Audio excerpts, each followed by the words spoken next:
সেদিন আমরা ভোরবেলা ঘুম থেকে উঠে বেরিয়ে পড়েছিলাম মন্দিরে যাওয়ার জন্য।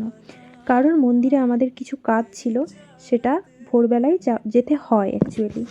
তো যাবার সময় রাস্তায় দেখো কত কুয়াশা, কত গাড়ি। তারপর গিয়ে মন্দিরে কাজ সারা হয়ে যাওয়ার পর আমাদের চা খাবার জন্য আমরা দাঁড়িয়েছিলাম, বেশ অনেকক্ষণ আমরা দাঁড়িয়েছিলাম। কিন্তু আমরা চা পাচ্ছিলাম না, কারণ ওদের নাকি দোকানে লোক আসেনি সেদিন। তো দেখো আমার মেসো নিজেই চা বানাতে লেগে পড়েছে। এখানে হচ্ছে কি পয়সা কম পড়ে গেল।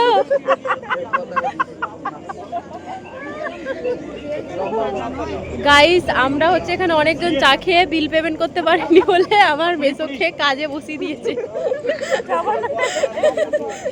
ফাইনালি আমরা চা হাতে পেলাম। দেখো কি যে আরাম লাগছিল, কি যে শান্তি লাগছিল, মানে আমি বলে বোঝাতে পারবো না। তোমাদেরকে তো মন্দিরের ভেতরটা দেখাতে পারছি না, কারণ ওখানে ক্যামেরা অ্যালাউ নেই। বাট মন্দিরের বাইরেটাই তোমরা দেখো। তারপর অনেক মজা পেলাম।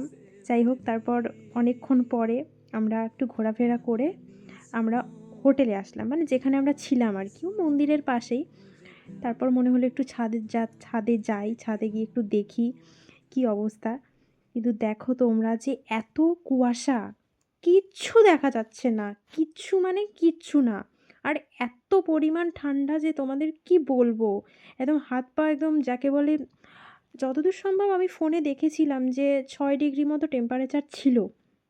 মানে সেটা বলার মতো না, এত পরিমাণ ঠান্ডা, তাও আবার ভোরবেলা। তারপর আমি আর বোন একটু এখানে মানে দুষ্টুমি করছিলাম। ও বলছিল দিদি তোকে ঘুরিয়ে ফেলে দেবো। একদম যাই তাই অবস্থা, তোমরা নিজেরাই দেখে নাও।